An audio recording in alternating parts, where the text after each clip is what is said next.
Bago magsimula, mag-subscribe ka na sa channel at i-like ang video para hindi mo makaligtaan ang anumang detalye ng kwentong ito na kahanga-hanga.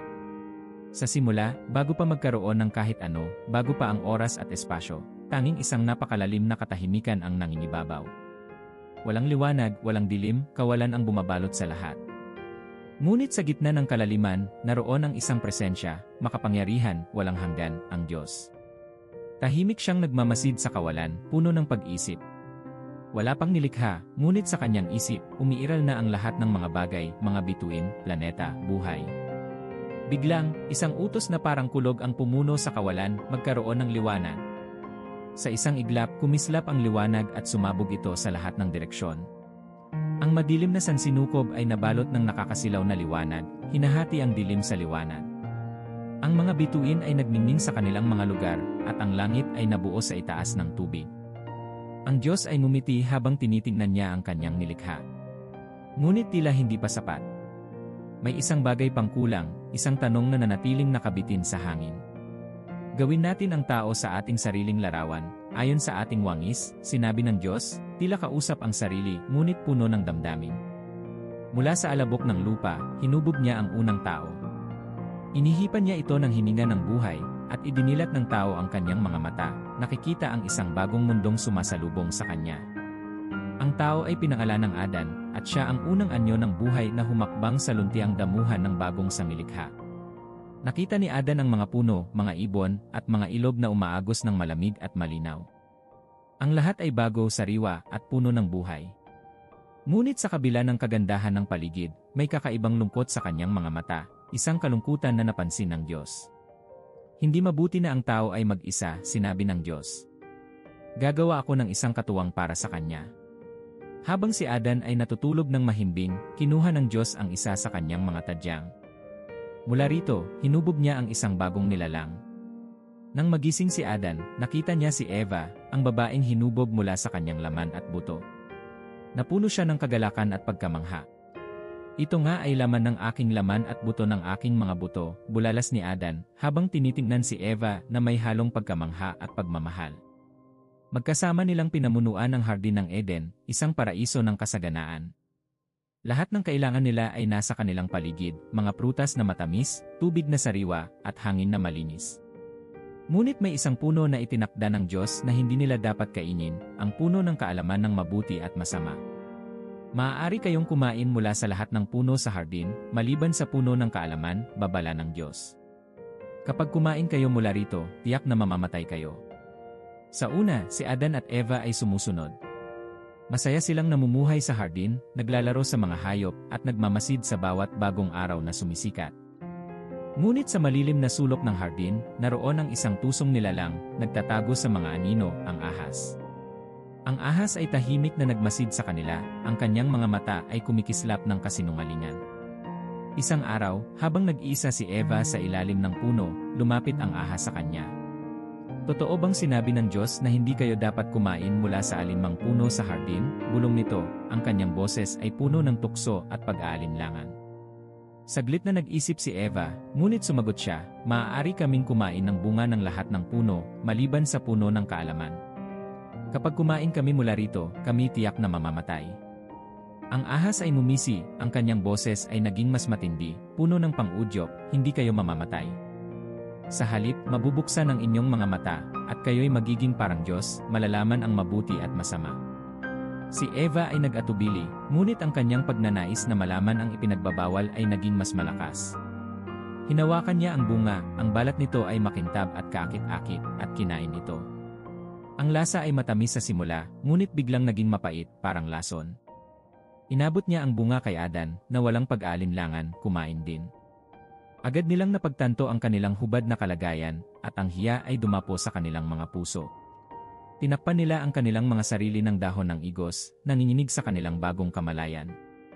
Sa sandaling iyon, nagdilim ang langit, at ang hangin ay naging malamig. Isang malalim at malakas na boses ang umalingaw sa buong hardin, Adan, nasaan ka? Nagtatago si Adan sa likod ng mga puno, nanginginig sa takot. Narito ako, Panginoon, nagtatago dahil ako'y hubad, sagot niya, halos hindi makatingin. Sino ang nagsabi sa iyong hubad ka? Kumain ka ba ng bunga ng puno na ipinagbawal ko sa iyo? Tanong ng Diyos, ang kanyang tinig ay puno ng sakit. Nakaturo si Adan kay Eva, halos hindi makatingin sa kanya. Ang babaeng ibinigay mo sa akin, siya ang nagbigay sa akin ng bunga at ako'y kumain. Si Eva, may mga luha sa kanyang mga mata, ay marahang nagsabi, ang ahas ang nandaya sa akin.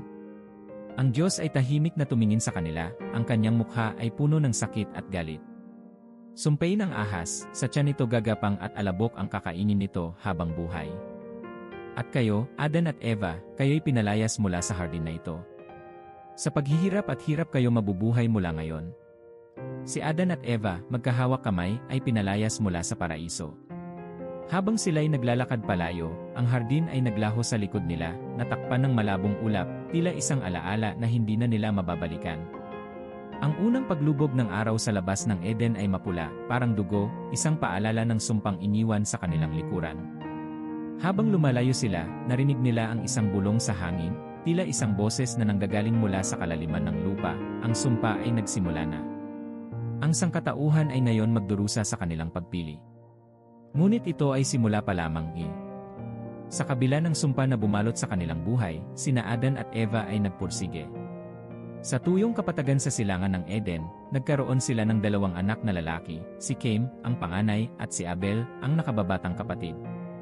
Si Cain ay isang magsasaka, nagtatrabaho sa ilalim ng mainit na araw, hinuhukay ang lupa na tila laging nag-aalangan na magbigay ng bunga. Samantalang si Abel, na isang pastol, ay nagbabantay sa kanyang kawan sa malalawak na pastulan.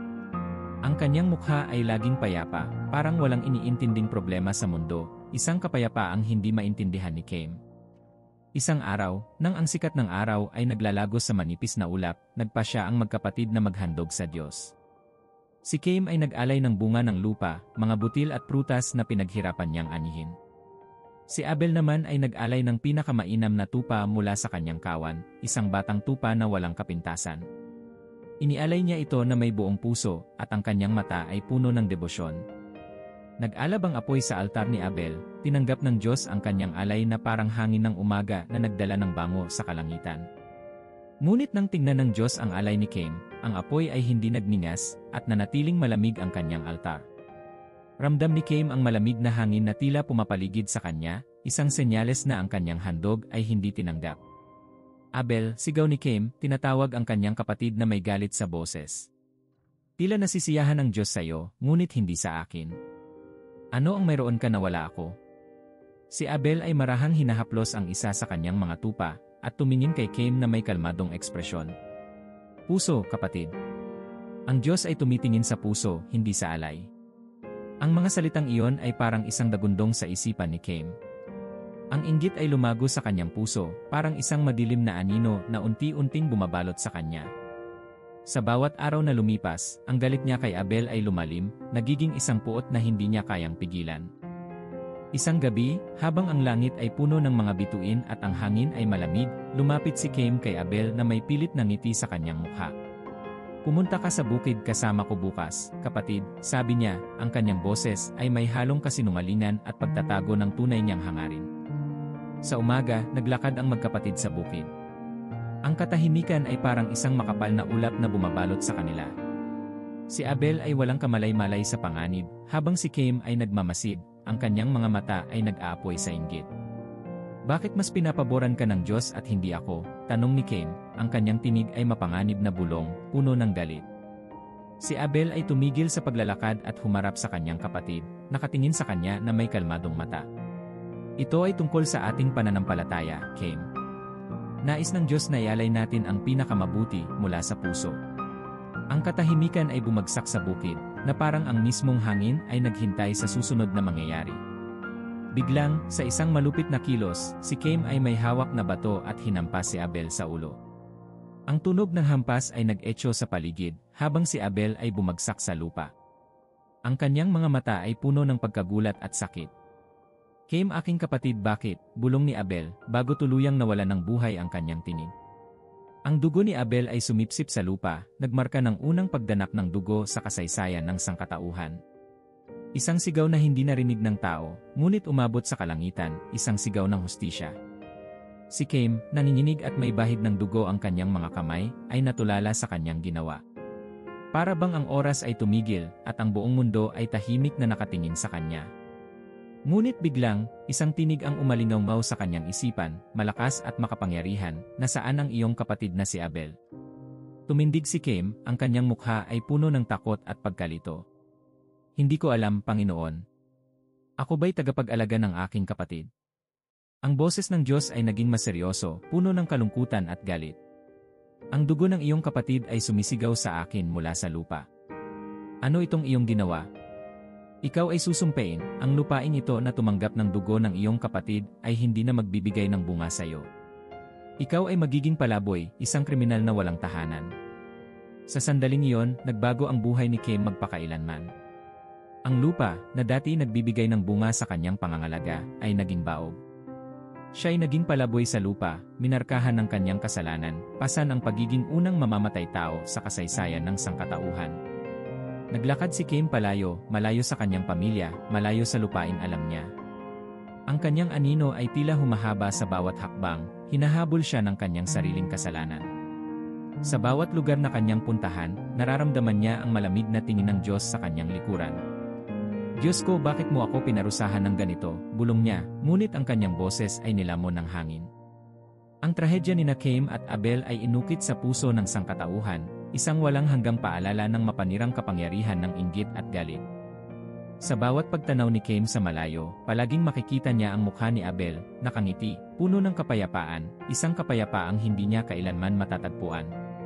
Habang lumulubog ang araw, ang sinag nito ay parang dugo, nagliliwanag sa tuyong lupa, na parang nagdadalamhati sa nangyari. Ang hangin ay nagdala ng isang malamig na bulong, parang isang paalala mula sa Diyos, huwag mong kalilimutan, Cain. Ang iyong kasalanan ay susundan ka, saan ka man magtungo. Lumipas ang maraming taon mula nang maganap ang trahedya sa pagitan ni Cain at Abel, ngunit ang sumpa ng kasalanan ay patuloy na kumalat sa buong mundo. Ang sangkatauhan ay lumago sa bilang, ngunit kasabay nito ay lumaki rin ang kasamaan. Sa bawat sulok ng lupa, ang kasalanan ay naghari, karahasan, pagnanasa, at pagtataksil ang nagpatuloy na mamayani. Sa halip na hanapin ang Diyos, ang mga tao ay lumikha ng mga Diyos-Diyosan, sumasamba sa mga bagay na walang buhay, mga rebultong inukit mula sa bato at kahoy. Sa gitna ng lahat ng ito, may isang lalaki na namumukod sa kanyang katuwiran, si Noe. Siya ay isang taong may malalim na pananampalataya, isang ilaw sa gitna ng kadiliman.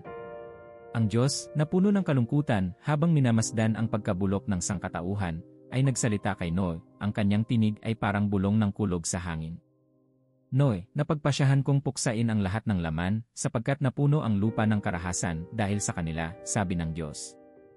Gumawa ka ng isang arko mula sa kahoy ng sipres, gawin mong malapad at may mga silid sa loob, at balutin mo ito ng alkitran sa loob at labas. Darating ang baha at tatakpan ng tubig ang buong lupa. Walang pag-aalinlangan, sinunod ni Noe ang utos ng Diyos.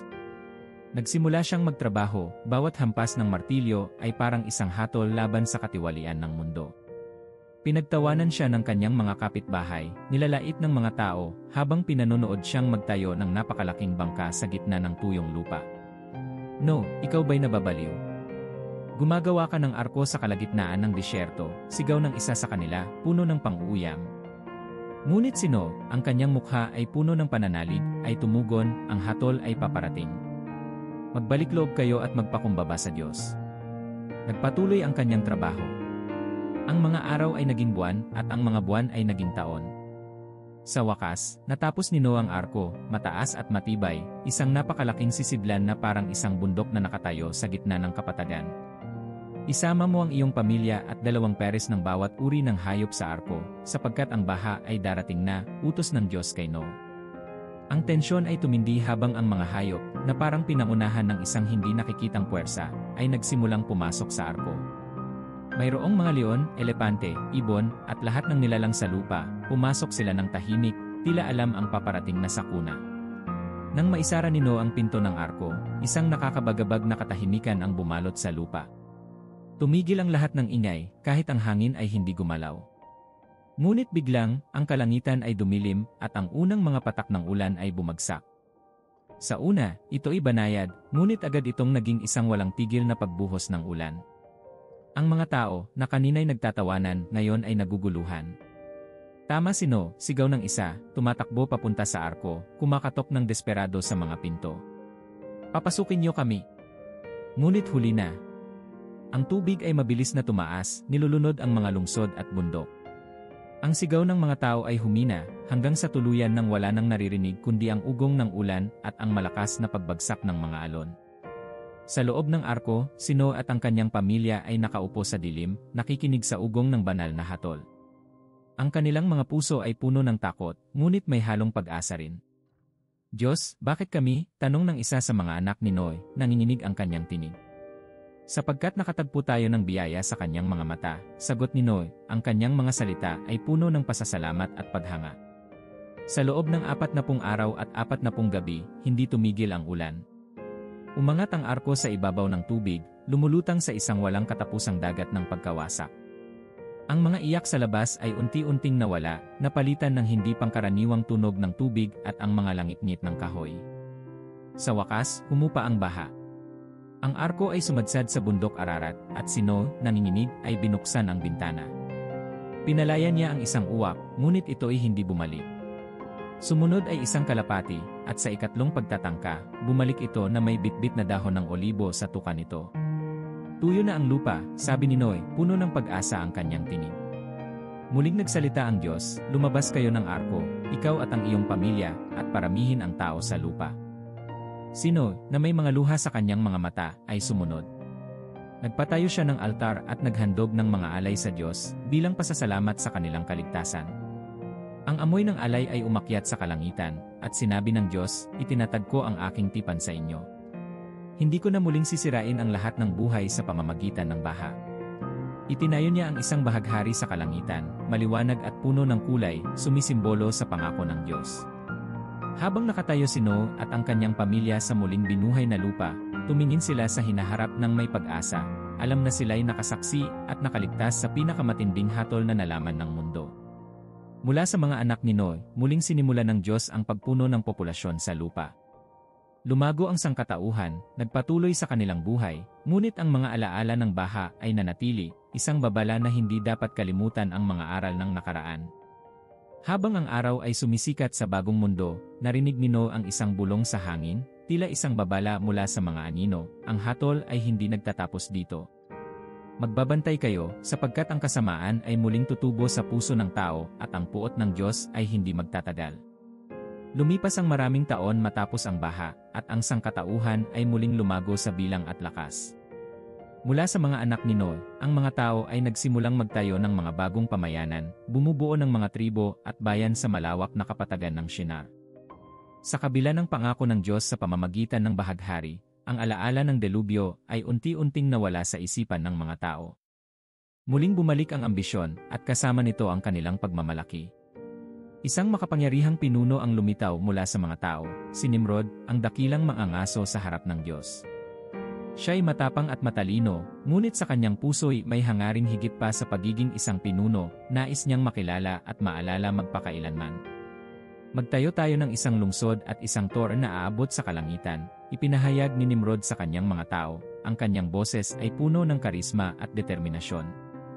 Gawin natin ang isang pangalan para sa ating mga sarili, upang hindi tayo magkawatak-watak sa buong lupa. Ang proyekto ay mabilis na nagsimula.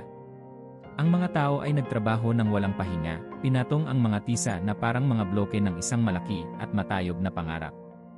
Ang Tor ng Babel, na patuloy na tumataas araw-araw, ay naging simbolo ng pagkakaisa at ambisyon ng sangkatauhan.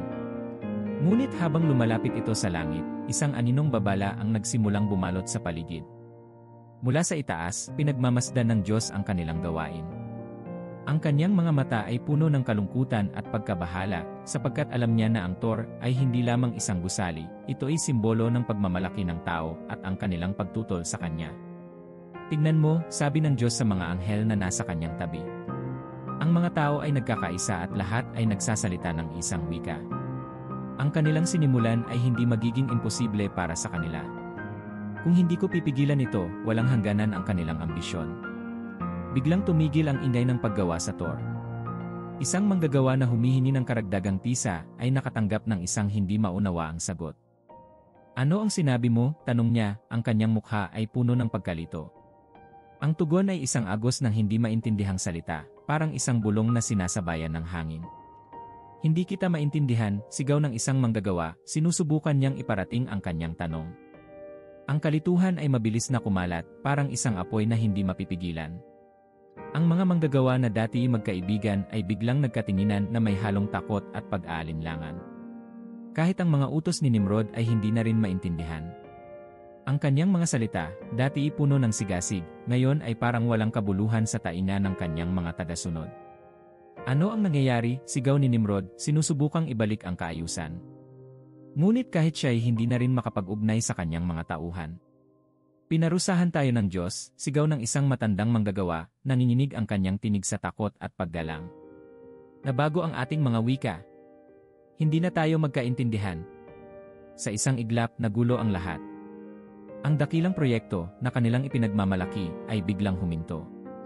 Ang Thor na nagtaas ng kanilang ambisyon, ngayon ay iniwan nilang wasak at di natapos. Ang mga grupo ng tao, ngayon ay nahati sa iba't ibang wika, ay nagsimulang magkahiwalay. Buong pamilya ay nagsilakbay patungo sa iba't ibang direksyon, naghahanap ng mga bagong lupain kung saan sila maaaring magkaintindihan. Si Nimrod, nakatayo sa paanan ng Thor, ay pinagmasdan ang kanyang paligid, ang lungsod na kanyang binuo ay gumuho, at ang kanyang pangalan ay nalilimutan na. Hindi ito maaari, bulong niya sa sarili, ngunit alam niyang siya'y napana ng isang mas malakas na puwersa mula sa itaas. Habang tumatalikod ang mga tao, isang malamig na hangin ang nagdala ng bulong na parang tinig ng Diyos. Nagkaisa kayo sa inyong kasalanan, kaya't pinilit kong hatiin kayo. Ang inyong ambisyon ay nagdulot ng inyong pagkalugmok. Ang Thor ng Babel ay naiwan bilang isang guho, isang paalala ng araw na ang Diyos ay nagkagulo sa mga wika ng tao at nagkawatak-watak sila sa buong daigdig. Ang mga pader nito, dati matayog, ngayon ay wasak at binabalutan ng kalawang. Ang tahimik na hangin ay dumaan sa mga guhong bato, nagdadala ng bulong na parang umaawit ng isang awit ng babala para sa hinaharap. Habang nagkakawatak-watak ang mga tao, bitbit nila ang takot at aral mula sa Babel. Ang kanilang mga puso ay puno ng pag-aalinlangan at kawalang katiyakan, sapagkat alam nilang hindi nila kayang itago ang kanilang kasalanan mula sa Diyos. Sa bawat bagong lupain na kanilang tinirhan, nagsimula silang magsalaysay ng kwento ng Thor ng Babel, isang kwento ng pagkakaisa, kasalanan, at ang paghihiganti ng kalangitan. Sa gitna ng paglalakbay ng mga tao papalayo mula sa Babel, may isang batang lalaki na nakarinig ng isang mababang tinig mula sa mga guho. Babalik ako, bulong ng hangin, tila isang pangako na hindi natupad. Ang batang lalaki ay tumingin sa kanyang ama, na hindi narinig ang boses. Ano yon? Tanong niya, ngunit ang kanyang ama ay nagpatuloy lamang sa paglalakad, hindi alam ang sinapit ng kanilang mga ambisyon. Sa mga taon matapos ang pagkawasak ng Thor ng Babel, ang sangkatauhan ay muling nagkalat sa buong daigdig, nagtatayo ng mga bagong pamayanan at nagtatag ng mga bagong lahi. Sa gitna ng malawak na disyerto ng Mesopotamia, isang pamilya ang naninirahan sa tahimik na bayan ng Ur sa lugar na ito, kung saan ang mga tao'y sumasamba sa maraming Diyos-Diyosan, may isang lalaki na tapat at may pusong nakatuon sa iisang Diyos. Si Abram, na kalaunan ay tatawaging Abraw. Isang gabi, habang nagniningning ang mga bituin sa kalangitan, nag-iisa si Abram sa labas ng kanyang tolda, nagmamasid sa malawak na kalawakan. Biglang, isang malalim at makapangyarihang tinig ang bumasag sa katahimikan. Ang tinig ay parang dumadaloy sa hangin, dumadapo sa kanyang puso.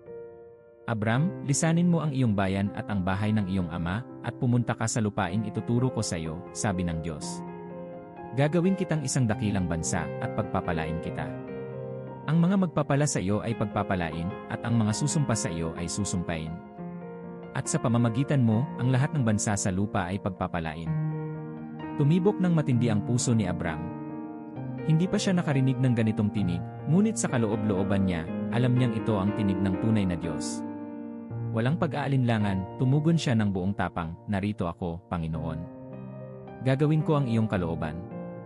Kinabukasan, ibinahagi niya ang pahayag sa kanyang asawang si Sarai. Aalis tayo, sabi niya, matatag ang kanyang tinig.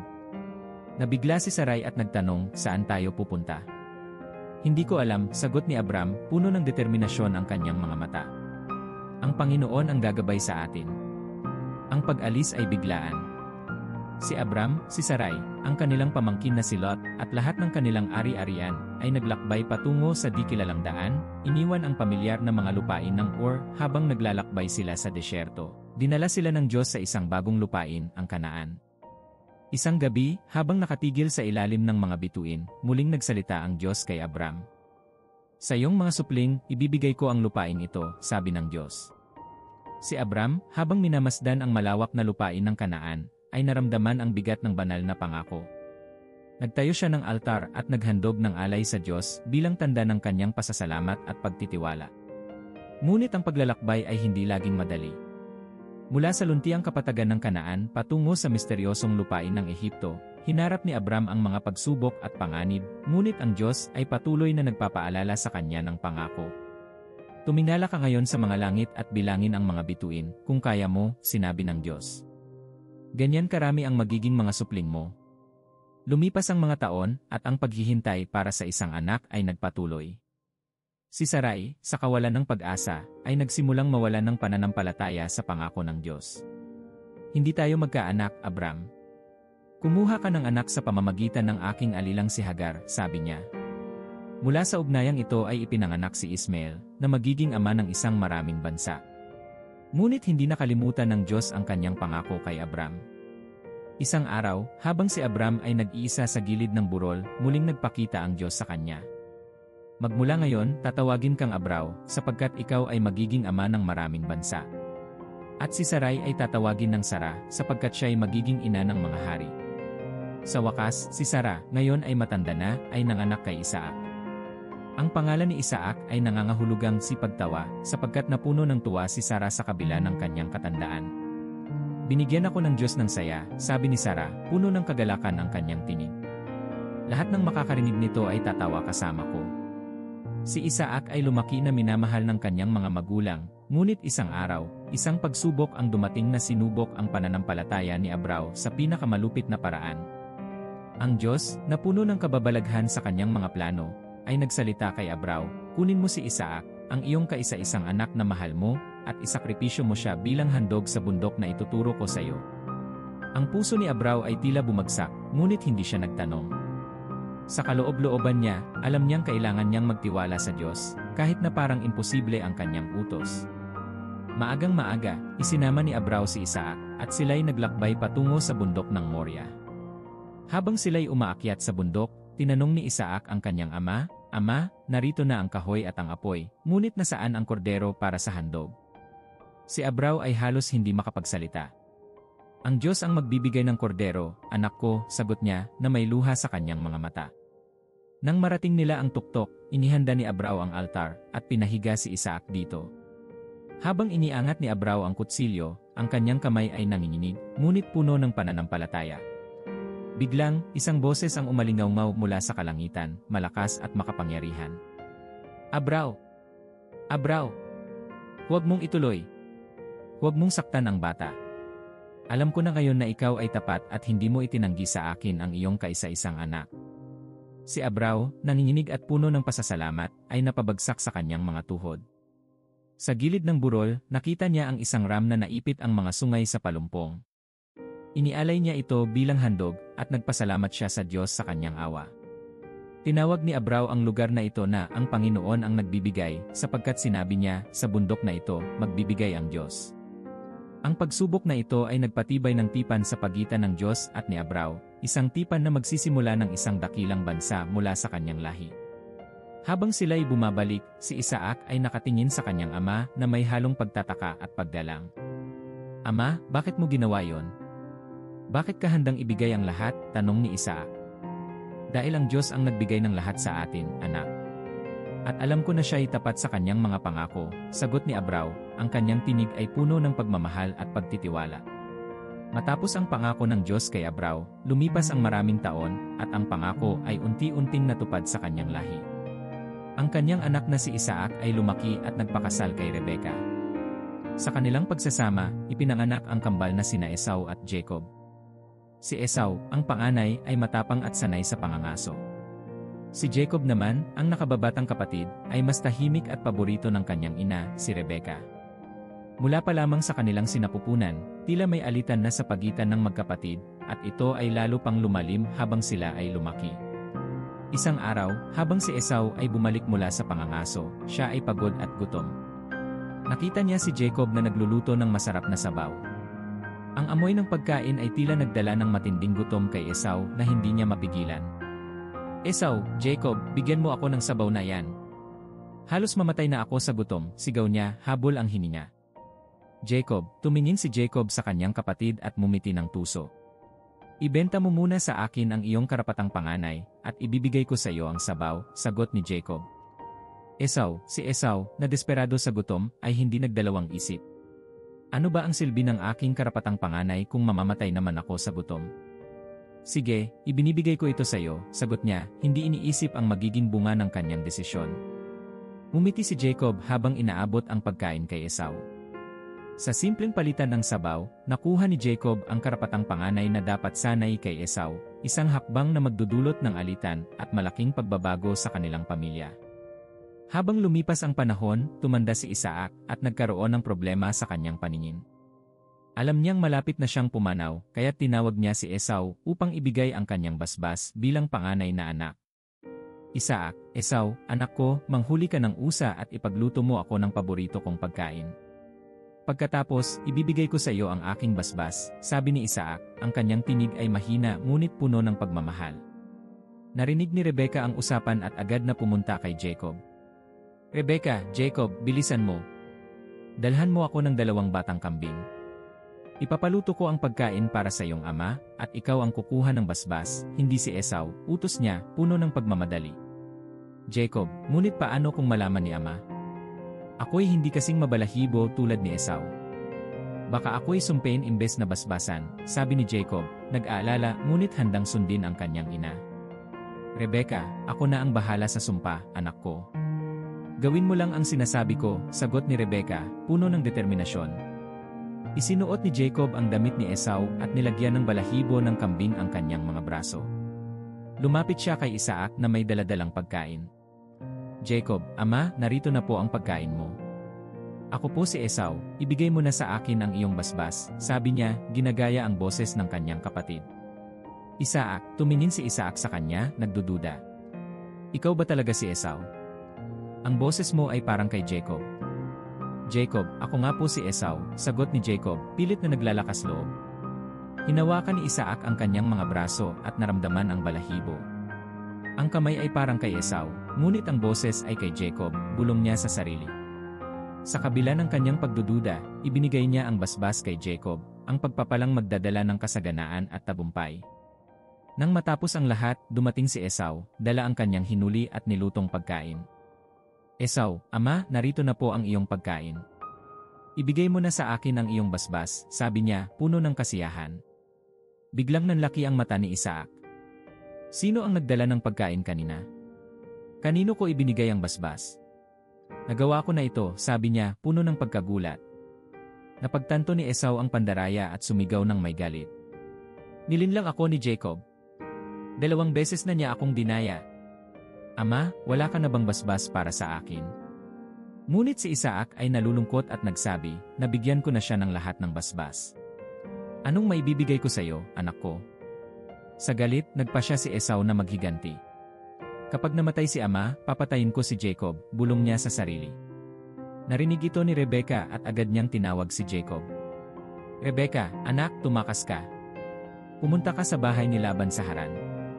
Magtago ka roon hanggang humupa ang galit ni Esau." Naglakbay si Jacob sa gitna ng disyerto, nag-iisa at puno ng takot. Isang gabi, humiga siya sa lupa at ginamit ang isang bato bilang unan. Habang natutulog siya, nagkaroon siya ng kakaibang panaginip. Nakita niya ang isang hagdan na umaabot mula sa lupa patungo sa langit, at may mga anghel na umaakyat at bumababa rito.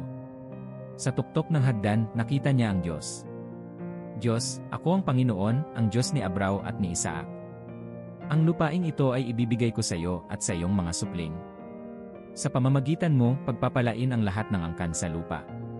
Ako'y kasama mo at iingatan kita saan ka man magpunta," sabi ng Diyos, ang kanyang tinig ay puno ng katiyakan.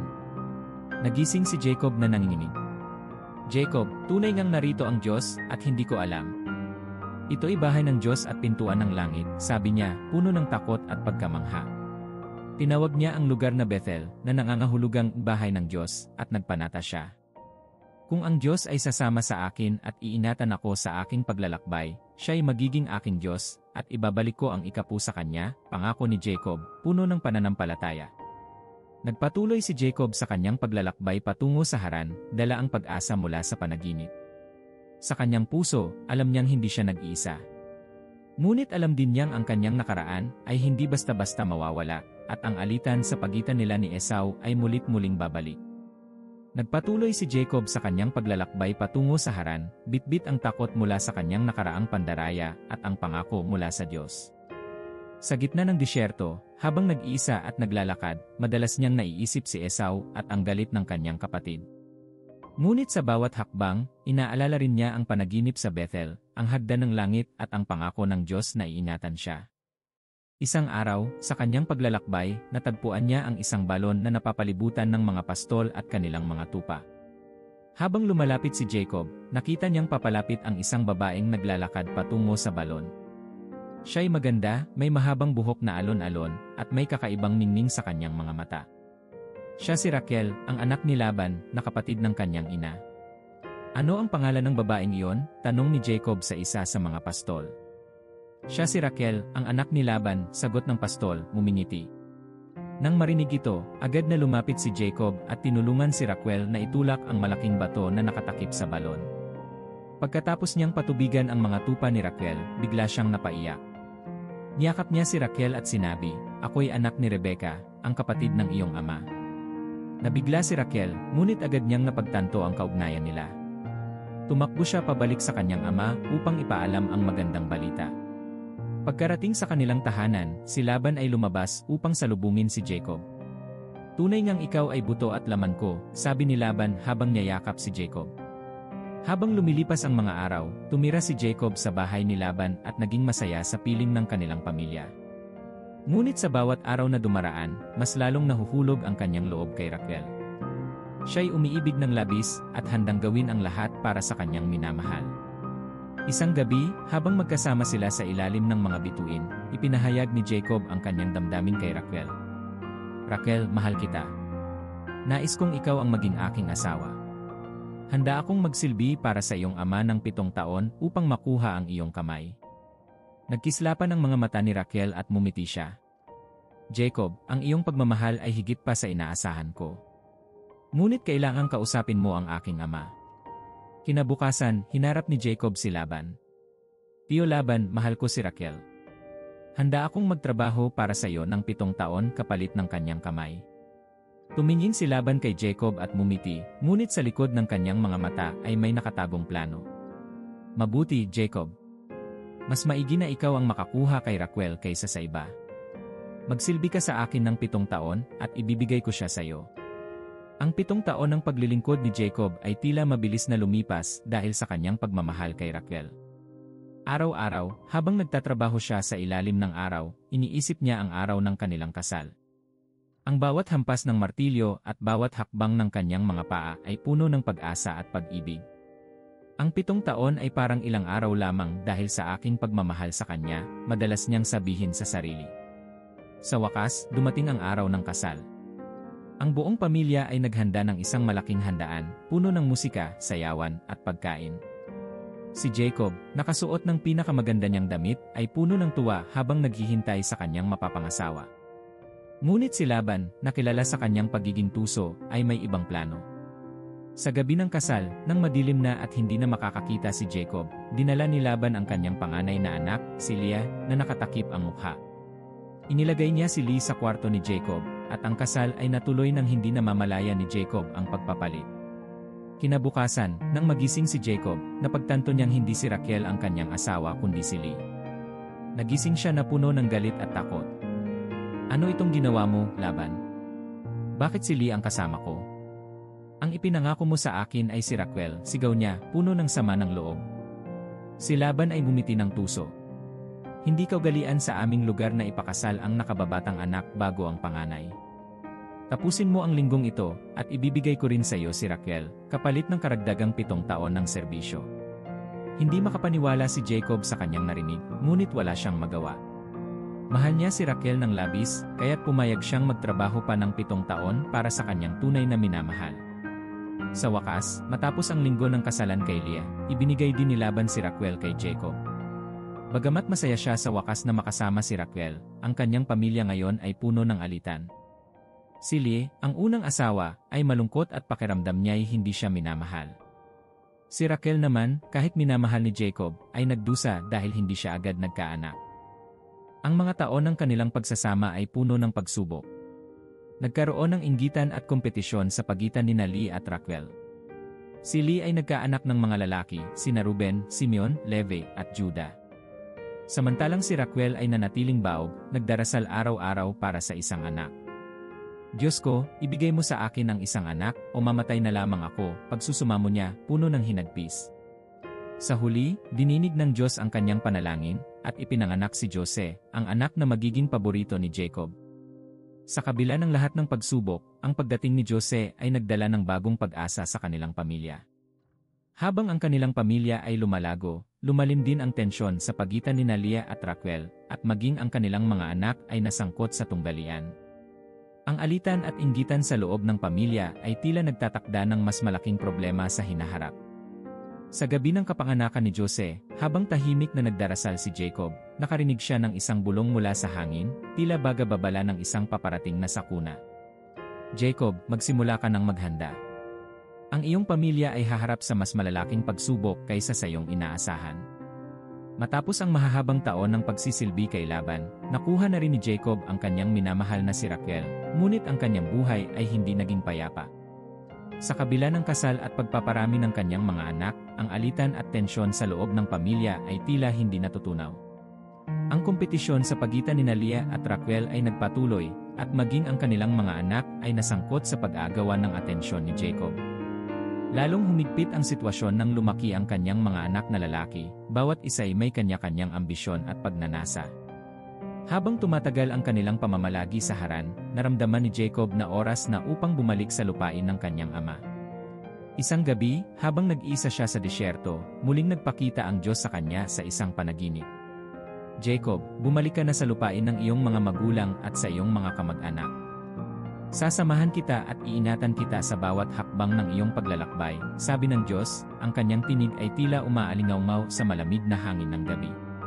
Nagising si Jacob, puno ng tapang at pag-asa. Agad niyang ipinatawag sina Raquel at Leah.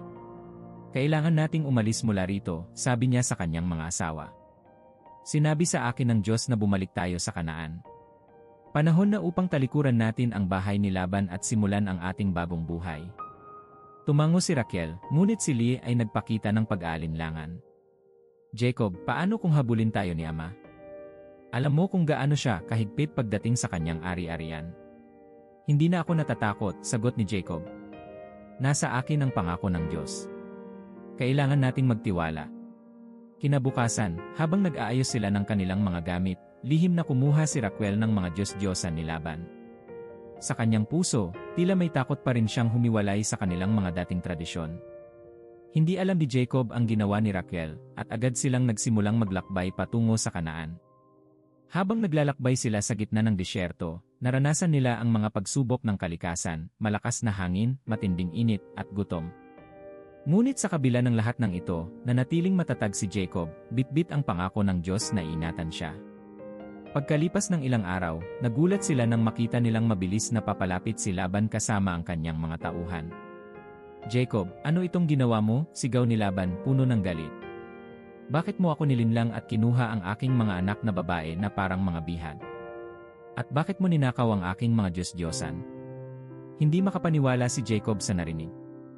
Hindi ko alam ang tungkol sa iyong mga Diyos-Diyosan, sagot niya. Hanapin mo sa aming mga gamit at kung mayroon mang makikita ka, siya ay papatayin.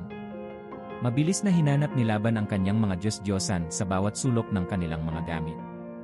Nang dumating siya sa tolda ni Raquel, nakita niyang nakaupo ito sa ibabaw ng mga sako. Ano ito, Raquel? Bakit ka nakaupo sa ganyang paraan? Tanong ni Laban, nagdududa. Pasensya na, Ama, sagot ni Raquel na may mapanlinlang ng ngiti. Ako'y nasa aking buwanang dalaw, kaya hindi ako makatatayo. Hindi na nag-usisa si Laban at hindi niya natagpuan ang kanyang mga Diyos-Diyosan. Matapos ang mahabang paghahanap, nagalit si Jacob at hinarap si Laban.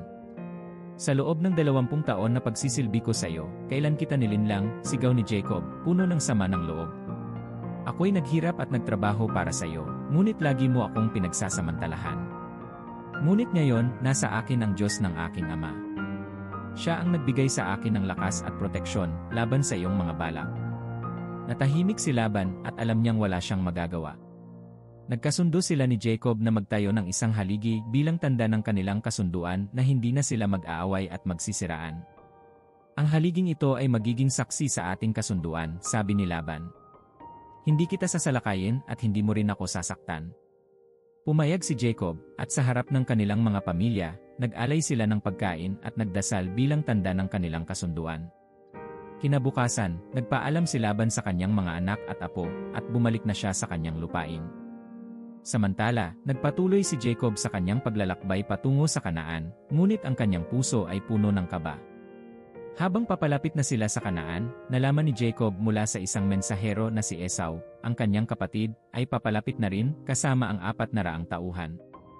Biglang bumalik ang takot sa puso ni Jacob. Naalala niya ang kanyang pandaraya kay Esau at ang banta ng kanyang kapatid na siya ay papatayin.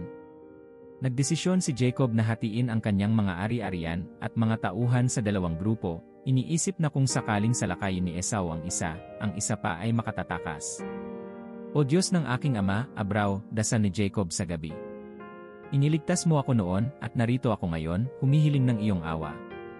Hindi ako karapat-dapat sa lahat ng kabutihan mo, ngunit ngayon, iligtas mo ako mula sa galit ng aking kapatid na si Esau. Matapos ang kanyang taimtim na panalangin, nagpadala si Jacob ng mga regalo kay Esau, mga tupa, kambing, baka, at mga kamelyo, upang palambutin ang galit ng kanyang kapatid. Habang naghahanda para sa kinabukasan, naramdaman ni Jacob ang pangangailangan na mag-isa. Tumawid siya sa batis ng Jabok, iniwan ang kanyang pamilya sa kabila.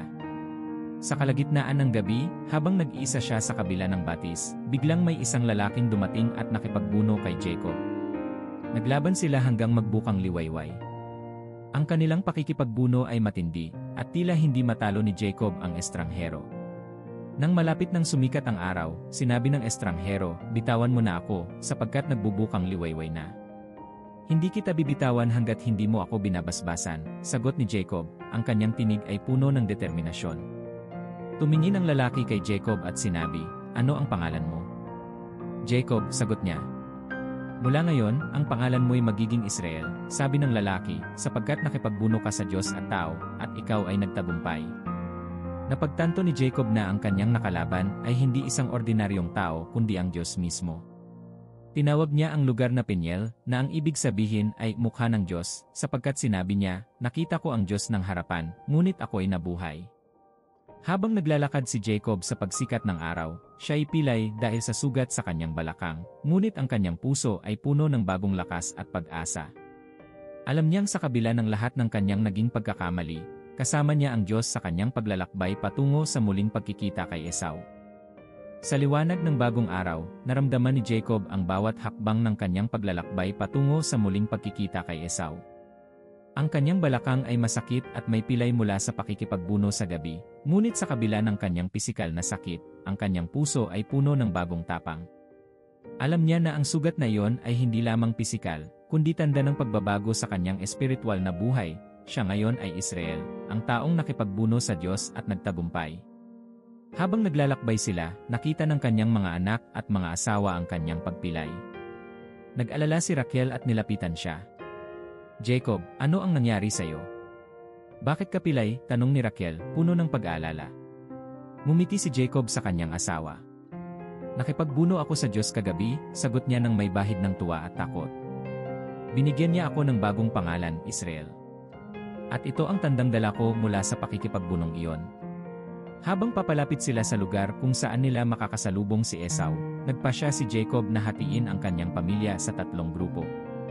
Inilagay niya sa unahan ang mga alalay at mga tauhan, kasunod si Leah at ang kanyang mga anak, at sa hulihan si Raquel at si Jose, ang kanyang paboritong anak. "Mahal kong Raquel," sabi ni Jacob habang hinahawakan ang kamay ng kanyang asawa. Ikaw at si Jose ay nasa likod upang hindi kayo maunang salubungin ni Esau kung sakaling galit pa siya. Tumango si Raquel, bagamat baka sa kanyang mukha ang kaba. Jacob, kasama mo kami.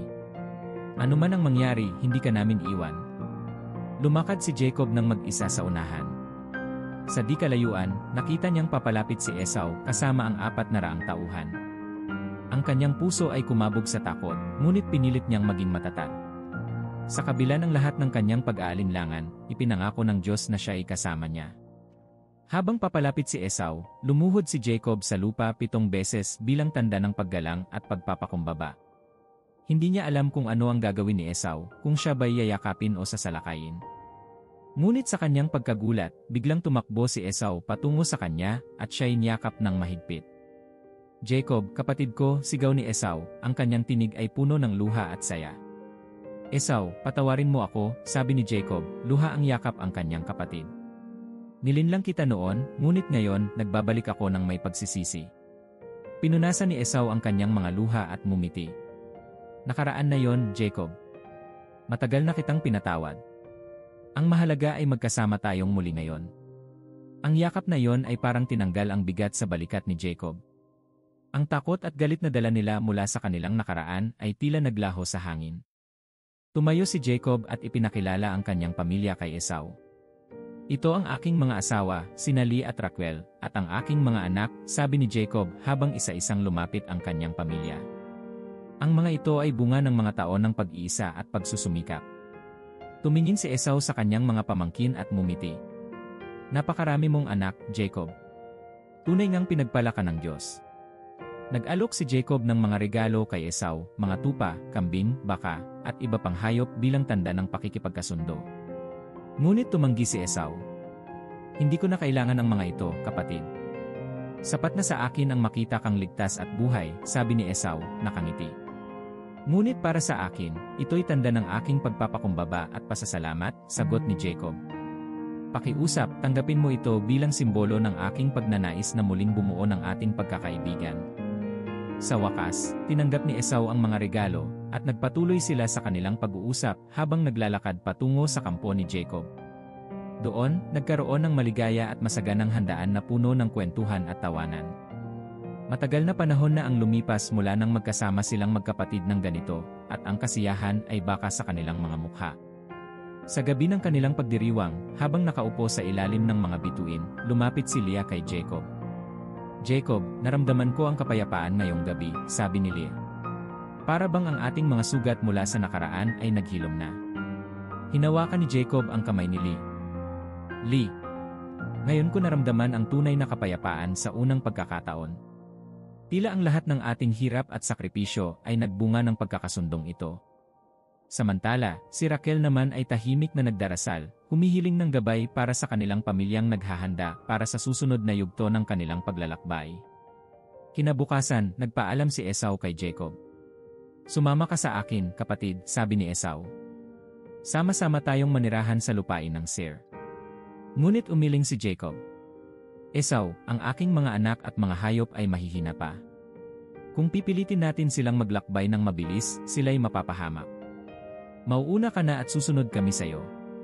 Tumango si Esau at niyakap muli si Jacob. Mag-ingat ka, kapatid ko.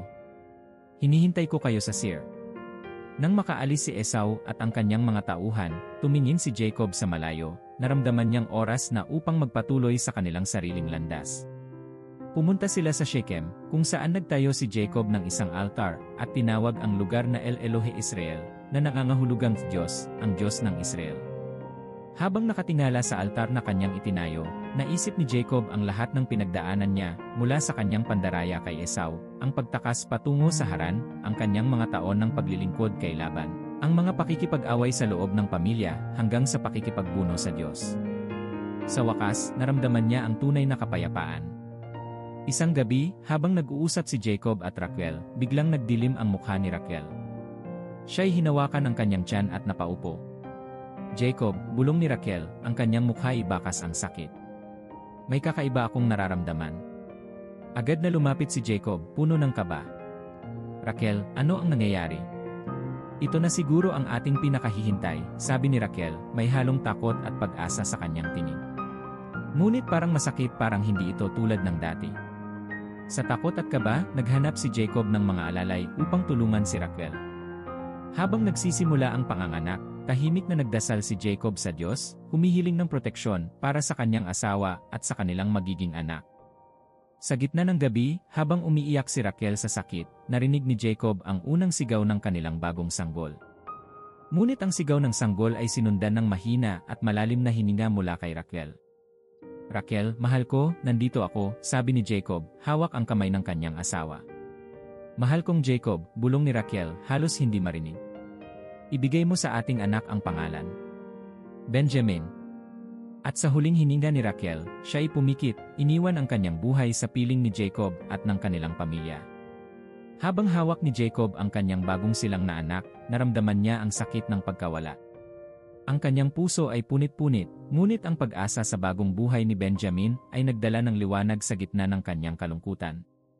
Sa bawat hakbang patungo sa kanilang bagong tahanan, ramdam ni Jacob ang bigat ng pagkawala ni Raquel. Ang malamig na hangin ng gabi at ang tahimik na kampo ay tila nagsasalita ng kalungkutan na iniwan ng kanyang pinakamamahal. Hawak-hawak niya si Benjamin, ang bagong silang na anak, habang pinagmamasdan ang natutulog na mga anak.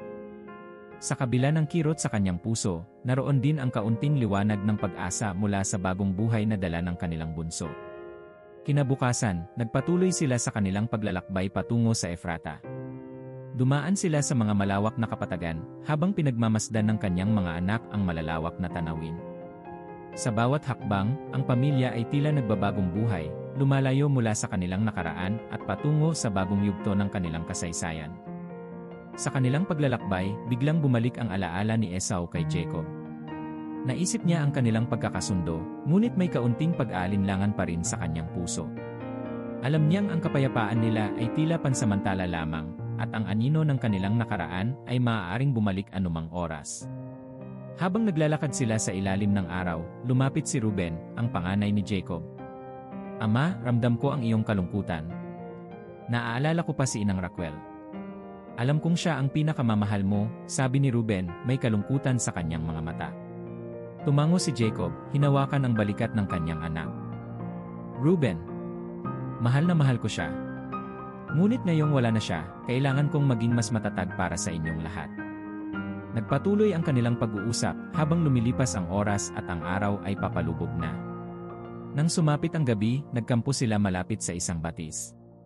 Habang nag-iisa si Jacob sa tabi ng tubig, bigla niyang narinig ang tawag ng isa sa kanyang mga anak, si Jose, ang anak ni Raquel.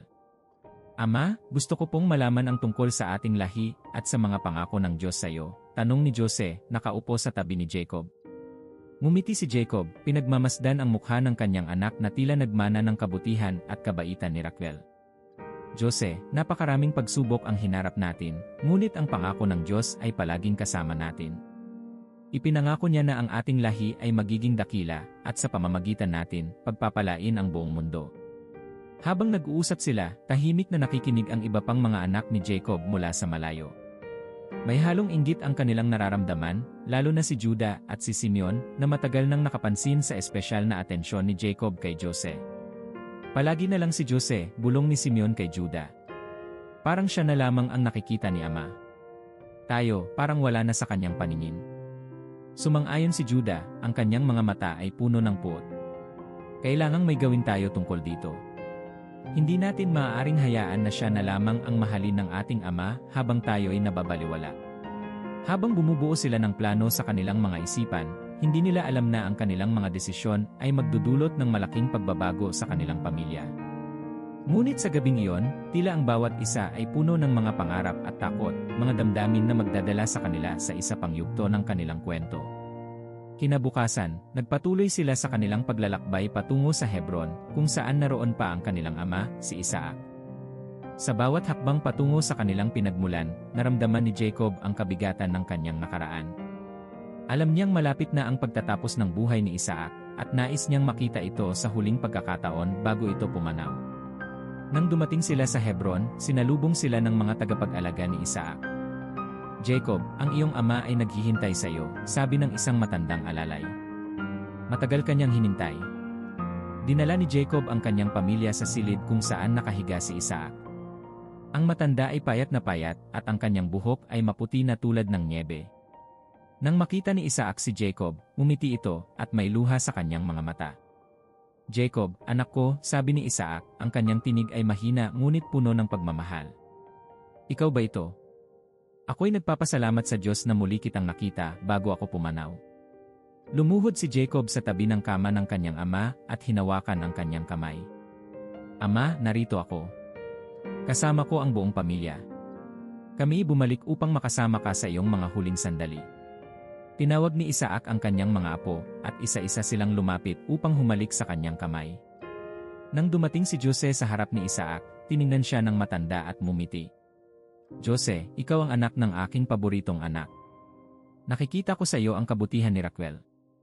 Naway pagpalain ka ng Diyos at naway matupad mo ang kanyang mga pangako." Ang mga salitang ito ay nagpalalim ng inggit sa mga kapatid ni Jose. Habang sila'y nag-aalay ng respeto kay Isaac, nagkatinginan sina Simeon, Juda, at Levi, at tila nagkasundo sa isang tahimik na plano laban kay Jose. Lumipas ang oras, at sa huling hininga ni Isaac, binasbasan niya ang kanyang mga apo at isinara ang kanyang mga mata. "Tapos na ang aking panahon," sabi niya, humihinga ng malalim. "Naway patuloy kayong gabayan ng Diyos, gaya ng paggabay niya sa akin at kay Abrao." Nang pumanaw si Isaac, nagluksa ang buong pamilya. Tinanggap nila ang katotohanang tapos na ang isang yugto sa kanilang buhay. Sa gitna ng kanilang pagluluksa, nagkasundo sina Jacob at Esau na magkasamang ilibing ang kanilang ama sa yungib ng Macpela, kung saan naroon din si Abrao at si Sarah. Habang naghahanda para sa libing, nagkaroon ng tahimik na usapan sina Jacob at Esau sa gilid ng burol kung saan tanaw ang libingan. "Jacob," sabi ni Esau, "ang ating pagkakasundo ay simbolo ng bagong simula. Hindi ko na iniisip ang nakaraan. Nais kong magpatuloy tayo bilang magkapatid." Tumango si Jacob, ang kanyang mga mata ay puno ng luha. "Esau, ako'y nagpapasalamat sa iyong pagpapatawad. Naway manatili tayong magkasama at tulungan ang isa't isa sa mga darating na pagsubok." Niyakap nilang muli ang isa't isa bago sila bumalik sa kanilang pamilya.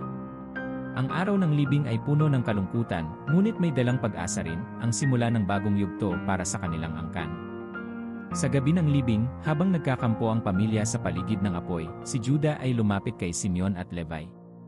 "Kailangan nating gumawa ng hakbang laban kay Jose," sabi ni Juda, ang kanyang mukha ay seryoso. "Hindi natin maaaring hayaang siya ang maging paborito, habang tayo ay tila mga anino lamang."